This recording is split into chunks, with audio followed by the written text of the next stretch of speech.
Hello, dear friends. Welcome to day 5 of our creation painting project. So far, we have been able to pull light from darkness. We've been able to create a vast ocean, and from that ocean, we pulled land. We also divided the sky into day and night, with 2 bright celestial objects in each. The day had the sun, and the night has the moon. My friends, I think it is time to create living creatures in our wonderful world that we are making together.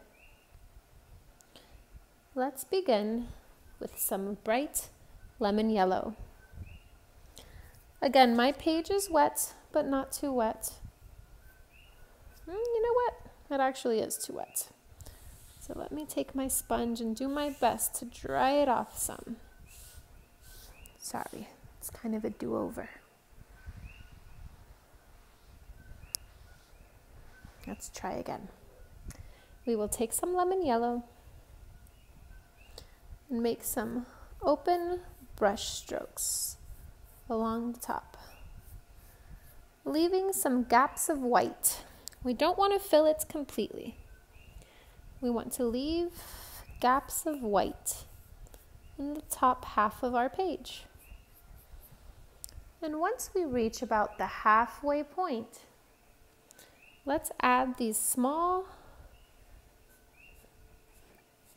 bits of color, almost like they just rain down from the sky.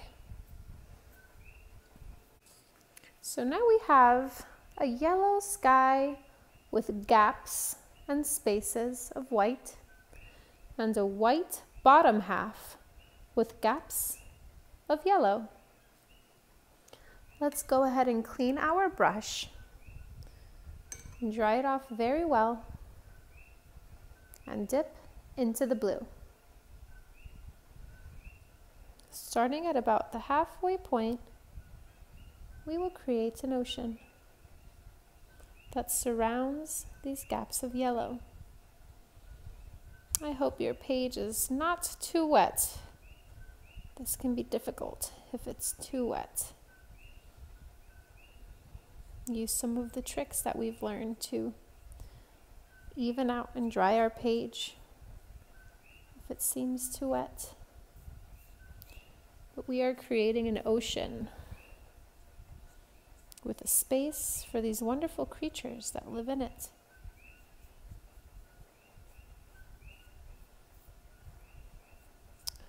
A good trick could be to not get too close to the yellow. And just leave some white in between so the two colors don't run together.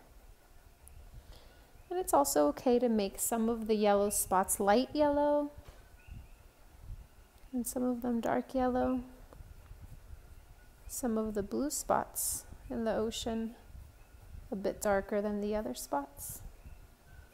Some variation is crucial to an interesting and dynamic picture. So here we are with a wonderful ocean and a space for the creatures that will live in it. As you can see on this side, I did a bit better of a job with keeping the blue far away from the yellow. But in this first gap, there is some bleeding, which is okay, but it might be a good opportunity for dabbing the color off a bit.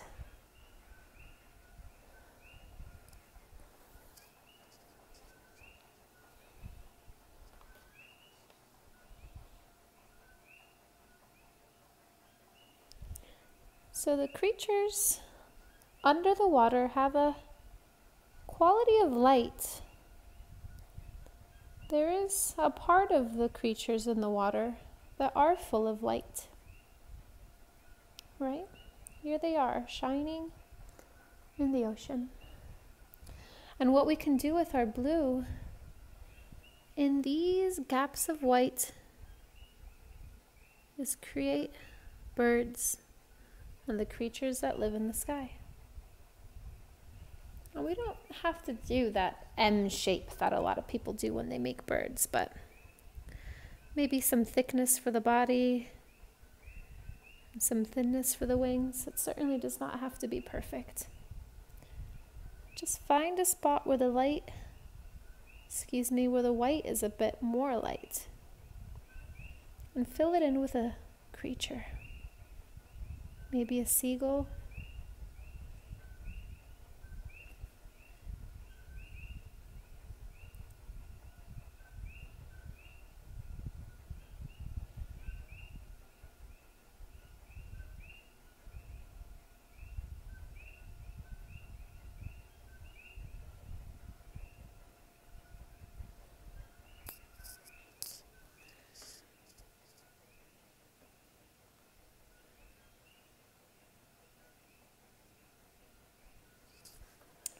So I'll do my best to dry my brush with a little bit of blue still on it. And perhaps we can make a more blended green here with the yellow under the ocean. I think I do need a little bit more yellow and blue together to make that green. Maybe fish.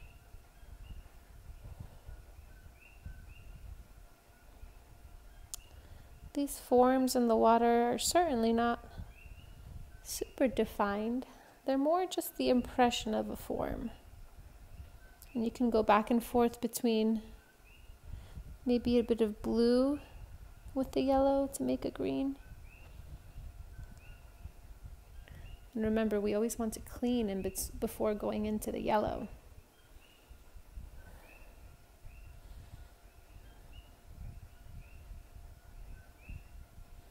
Make a blended green color. Maybe for a honu under the surface of the ocean.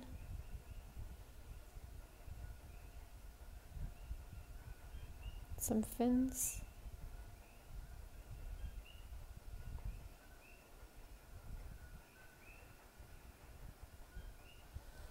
You can create something that fits into the story that you want to create.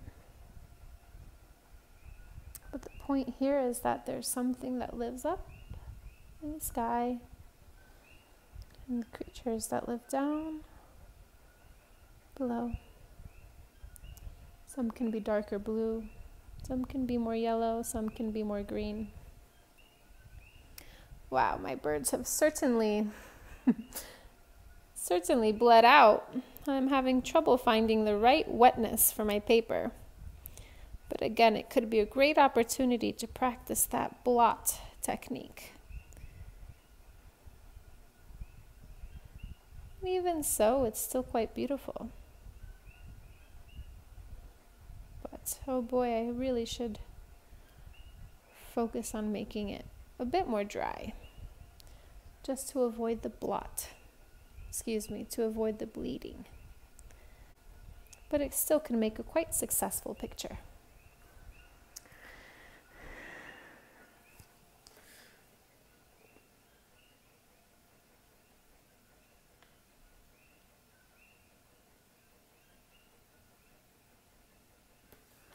So since we know that purple and yellow go so nicely together, perhaps we can clean our brush and dry it off very well and dip just a corner into our violet and add a detail into our birds up here. Some a bit more purple, some a bit more blue.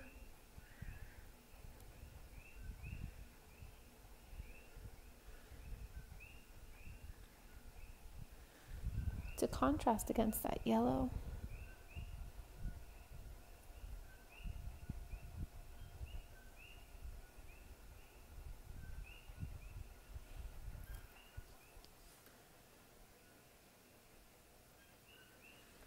And now with that little bit of purple still on that tip, perhaps just a small brownish detail into the green down here. Just so that if we do something to one side, we do some to the other. It creates harmony. A bit of purple up there, and a bit of purple down here.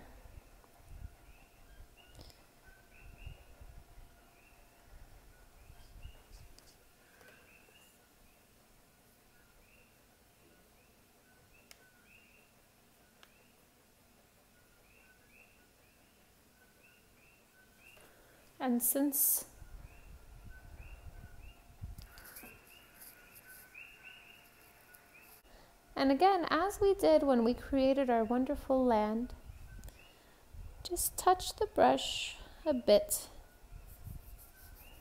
to create a warm red glow in our picture. Blend it in. Doesn't have to be perfect, just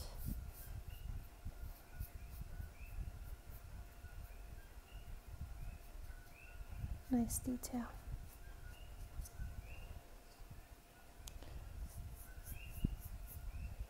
And my friends, this is a day when we have created the creatures in the sky and the creatures under the water.